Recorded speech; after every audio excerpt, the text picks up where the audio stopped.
Good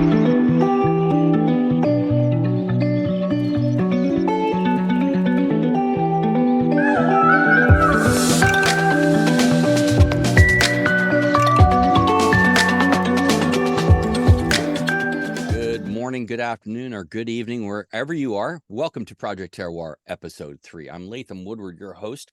Today, we are with Bill Raffety from Wyatt Group. And in full disclosure, Bill and I are old friends, but we have very similar interests. Bill, welcome to the show. Good to hear from you, Latham. Great. It's been a while since I've been traveling a little these days. So thanks for having me over. I can see that. Now, I know it's nighttime. You are currently in Lugano, Switzerland, and you put up a nice picture to show the people at home where you are. But it is night, so this is the best we're going to get today.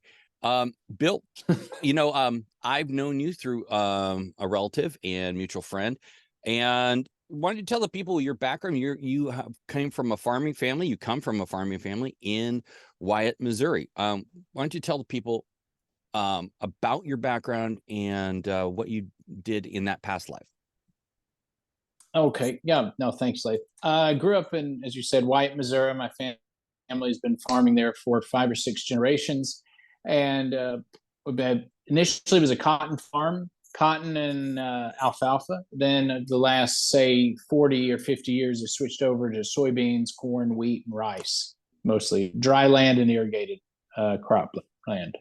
Okay, as you can see, I'm wearing my Wyatt hat here that I got from you from the marina. Exactly. That's great. So now you've taken that background. You went into compliance. You work for a fairly large company that I'm not going to mention because bad blood there, but out of Switzerland, doing international compliance on agricultural goods as well as seafood and other things, right? Correct.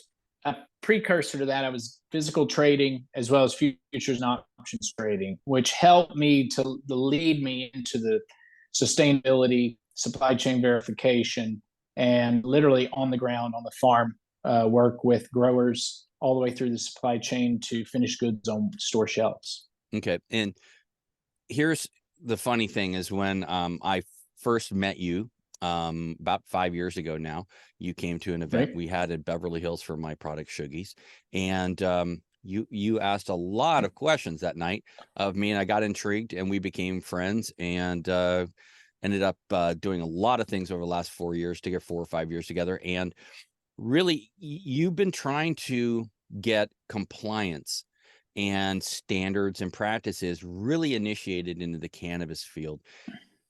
Give us an idea, and the people who are listening or watching, why that's important to you, and why do you think it's important for the industry itself?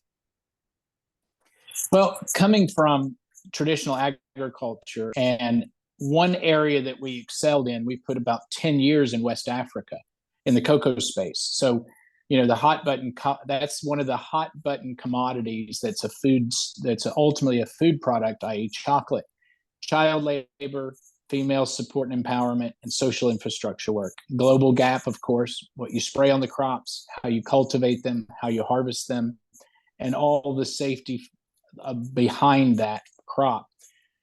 I took that experience and saw the same thing needing to be done in cannabis, because what you had was an industry that had been illicit or illegal. You had these legacy growers, which a lot of them know how to grow, but they didn't have the detail or the background in, say, global gap and what kind of fertilizers, what kind of pesticides and herbicides to apply to the cannabis plant. And also, they didn't have any knowledge of what the residual might be in those products that we're inhaling and consuming. So I took that, started Wyatt Group because it's necessary. And sure enough, we're seeing COAs coming in high on heavy metals, pesticides, and other microbials that are unhealthy for human consumption. Right. COA, for those people who don't know, COA is a certificate of analysis, and all cannabis products, and for that matter, all agricultural products have to have this certificate of analysis for vending on an international stage or national stage. Correct. Absolutely. So everything from flower for inhalation, vapes, inhaler type products, as well as your gummies, tinctures, and drops. Your body is absorbing these products, Right. and over a period of time, if you're a heavy consumer, the residual can build up in your system. So it's extremely important to monitor that and audit these growers and the extraction facilities and packaging, because packaging as well can lead to, flaking off the material that's unhealthy for humans. So unfortunately, though, your experience in the cannabis industry has not been corollary to the requirement of a COA, certificate of analysis, being issued. And very few farmers, in your experience, have found the need for a thorough audit of their operation and what they're doing in terms of their growing practices and how perhaps they could improve that. Am I reading that right? That's correct. And at first, I thought it was just an issue with whatever the controlling body is, for instance, DCC in California, or whatever, but every state has it. What I'm starting to realize is this industry is so new. Even those controlling body employees and managers and directors do not have a firm grasp on the magnitude of the importance of supply chain verification.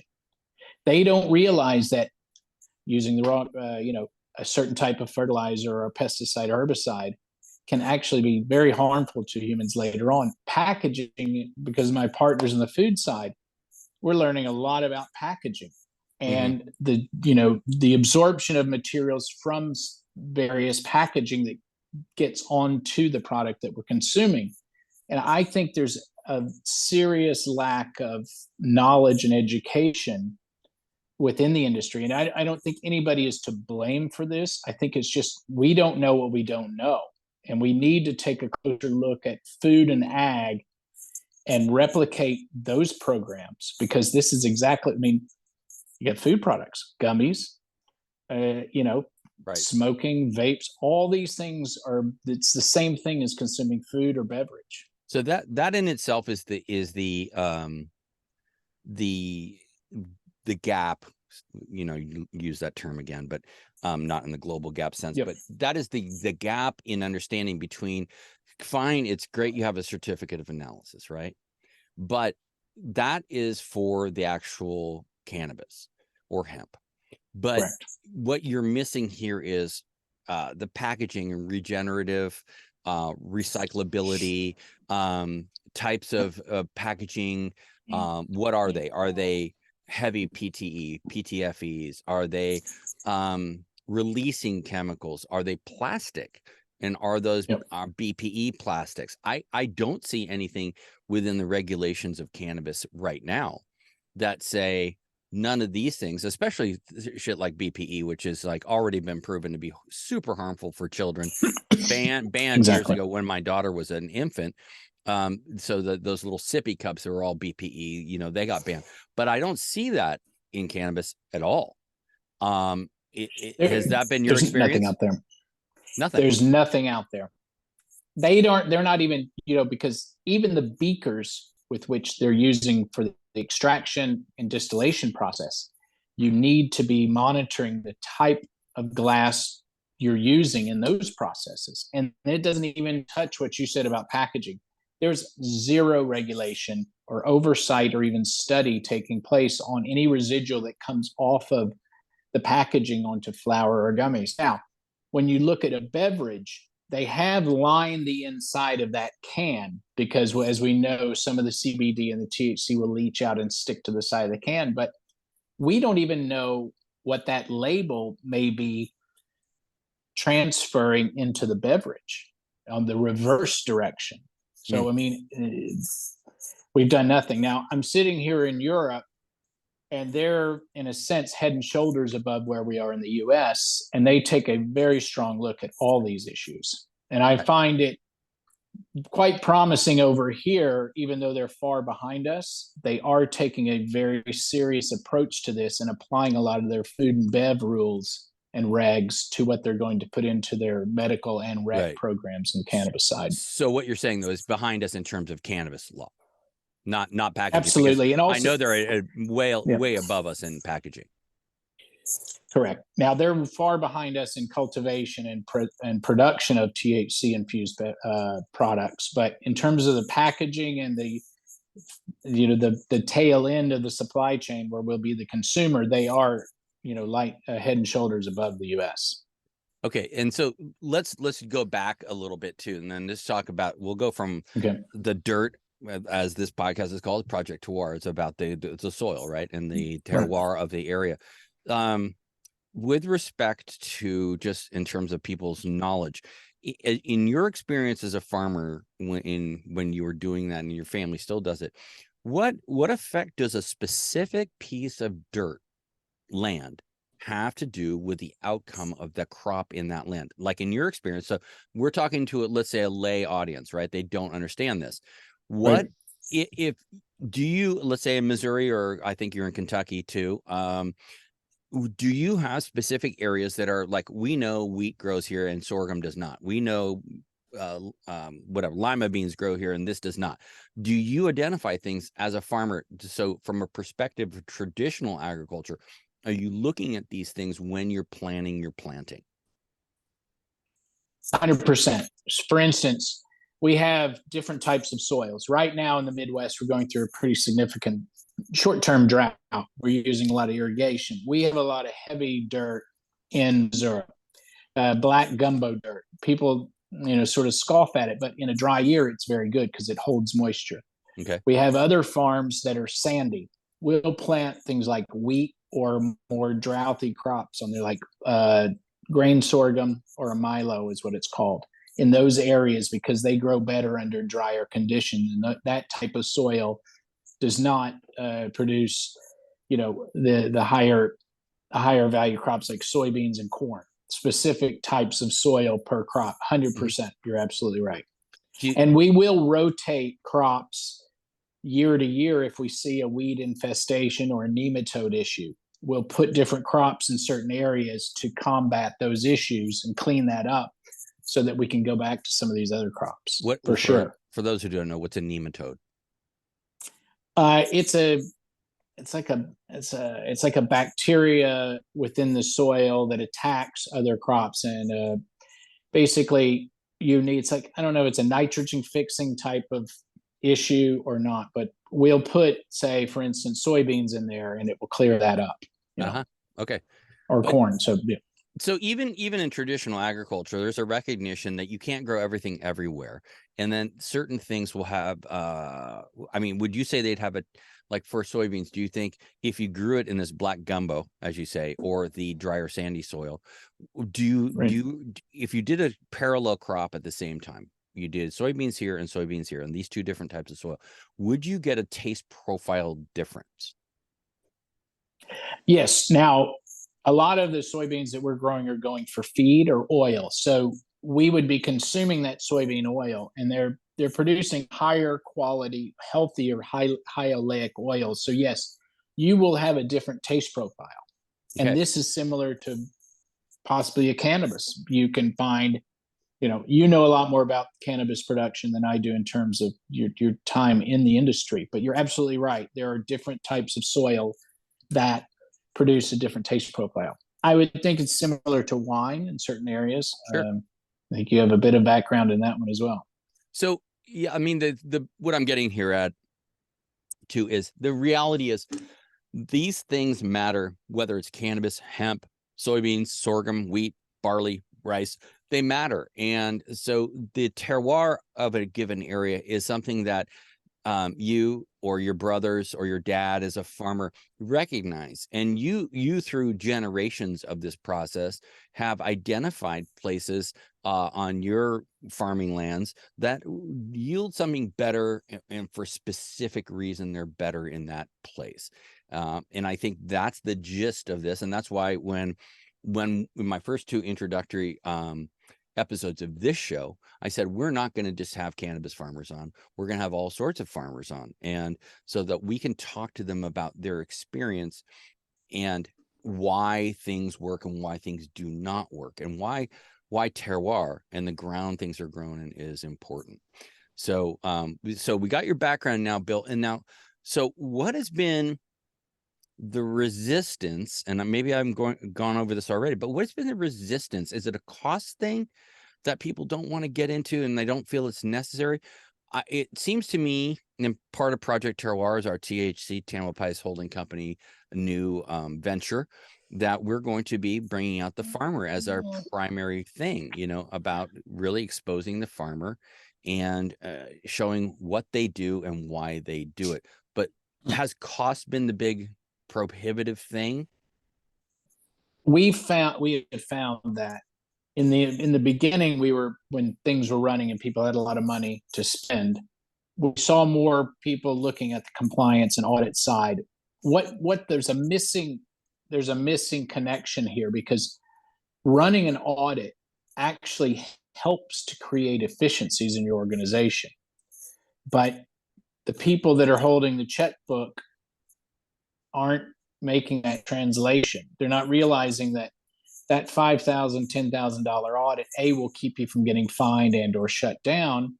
But without the regulatory visit, they don't see the need for it, nor can they see the potential efficiencies created there.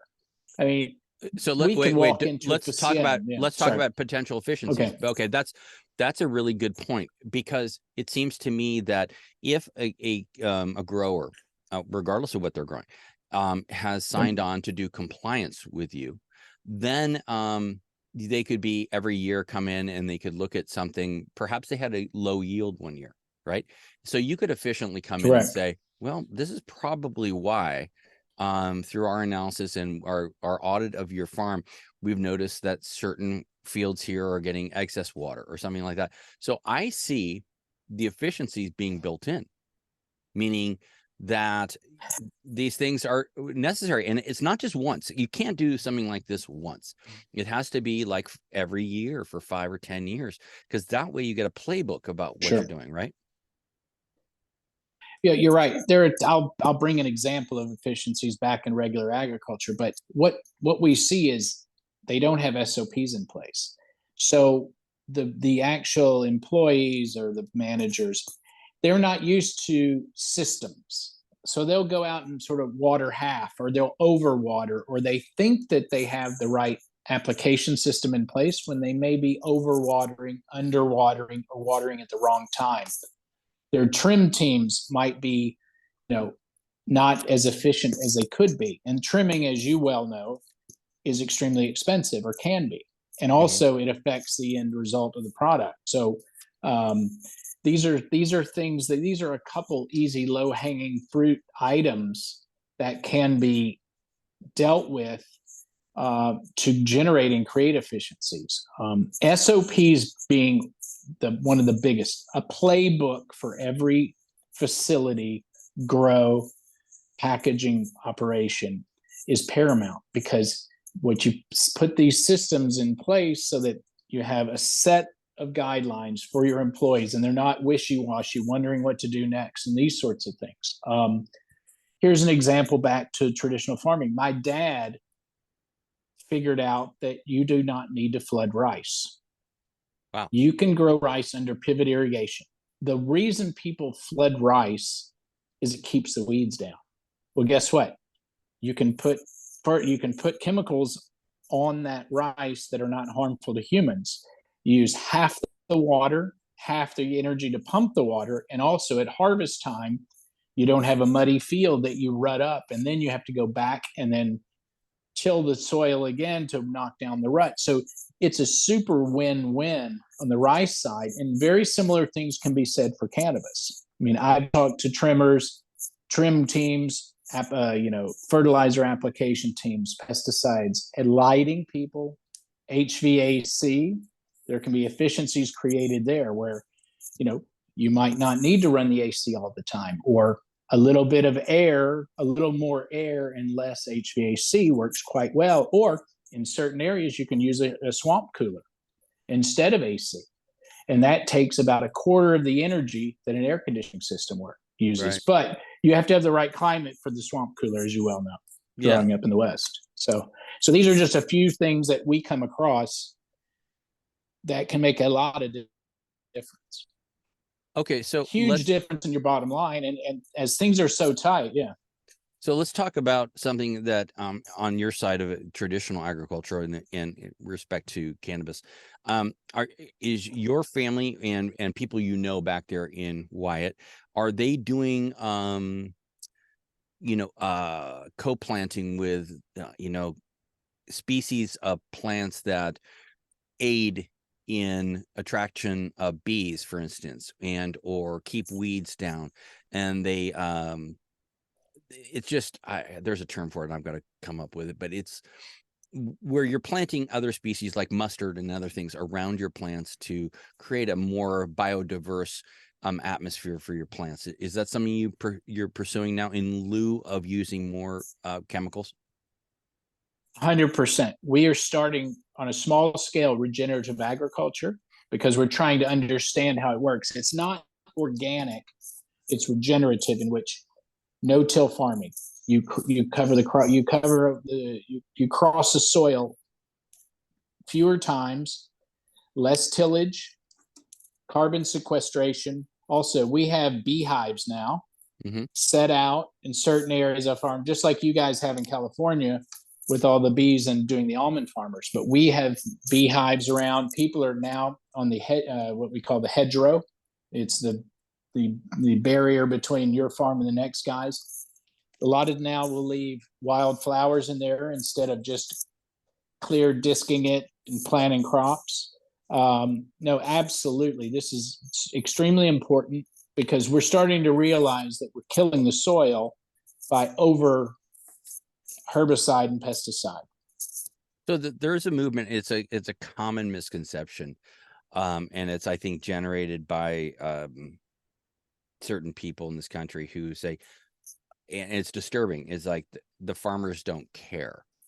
The farmers don't care about what they're using, and I find that to be so disingenuous and just a canard in terms of these are farmers grow food to sell. And their one big thing for a farmer is if their efficiencies are not there and their practices aren't sustainable, they're going to lose clients. And so the whole idea of them not doing what's beneficial for people is almost insane in a way, I agree completely because the soil is our factory, for instance. And if it doesn't work right, then you have lower quality, which turns into smaller bottom line. Yeah, absolutely. And no what no we're one wants to seeing, see their soil die, right? And that's what correct. I think Dust Bowl effect, basically over tillage, non-replenishing the Yep. soil, and just not being a steward of the ground, right? Correct. We're seeing a lot more people looking at what we call canopy, plant early and try to keep so you can get the crop to grow quickly enough to cover the rest of the soil so that the weeds can't come through. So that's one and that has to deal with no-till as well. What we're finding is with this regenerative or no-till, my dad's been no-tilling for 50 years. So he was kind of a kooky guy with this rice thing and this no-till so long ago. But what we're finding is the less you disturb the soil, the more chance you have of maintaining moisture there. So when you have a drought issue, your soil is maintaining moisture so that the crop can grow. Yeah. So I mean, or more moisture. Yeah. So the long and short of it is, in reality, this farming is farming, and I think that's one of the big subjects here on this new show, Project Terroir, is you're not just a cannabis farmer, you're not just a hemp farmer, you're a farmer, and that's the thing. The rarefied territory that some people put, cannabis farmers, or they've sometimes put themselves on this thing, like we know best, we know everything, blah blah blah. It's not. You're part of a greater community. The farming community is one that's been around for forever, basically forever. And since we decided to stop being nomadic and going into more just agrarian lifestyle and sustainable lifestyle.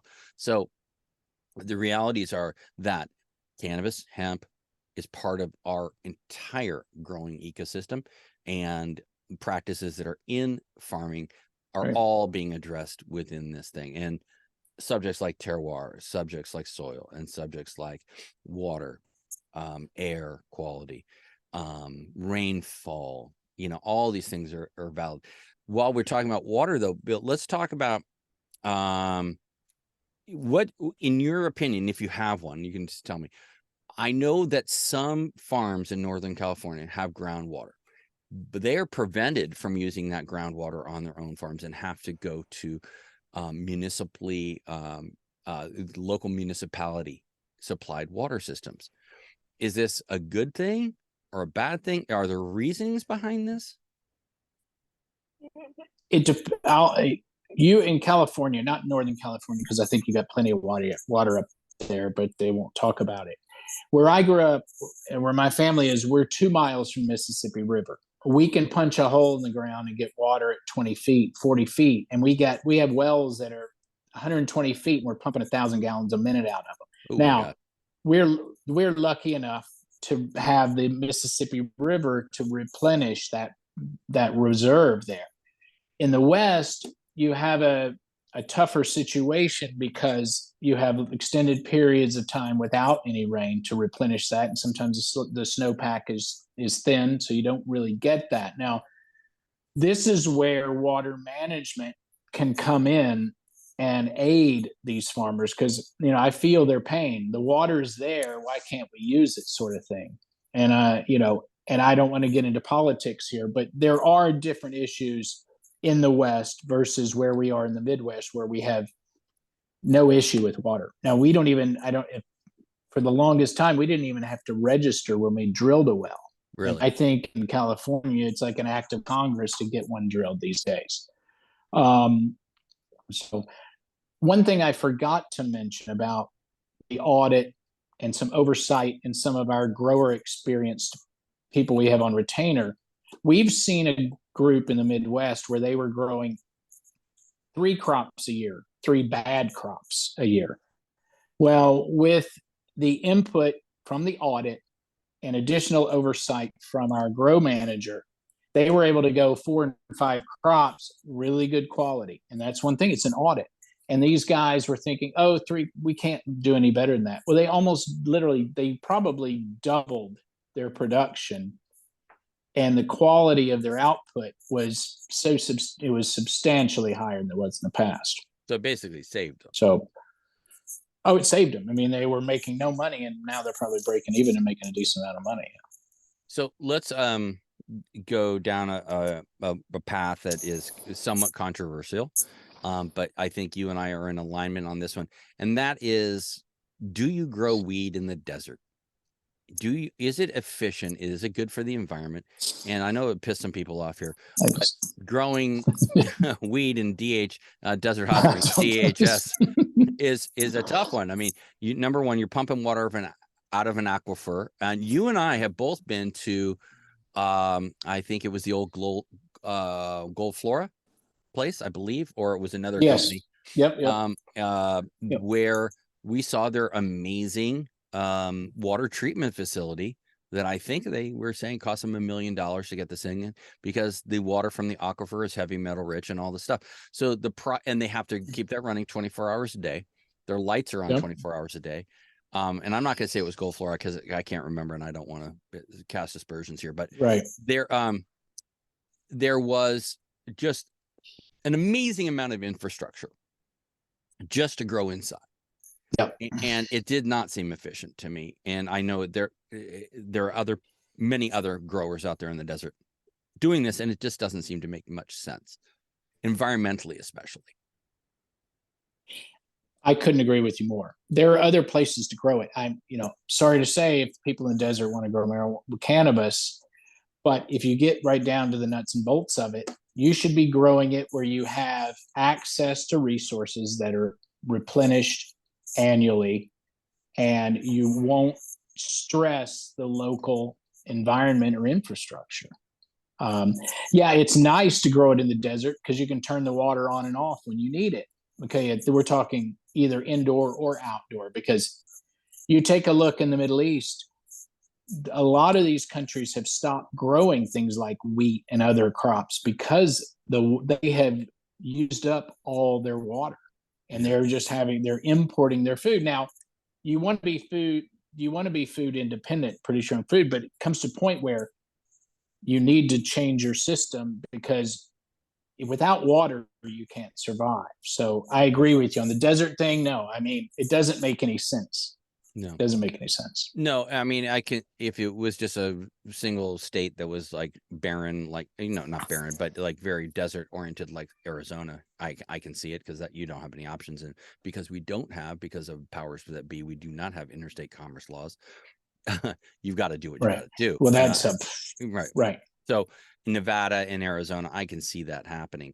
Also, I don't want to besmirch indoor farming at all, because there's some people who do amazing job at this, and they do have true water that's readily accessible. They do have solar that's powering their power.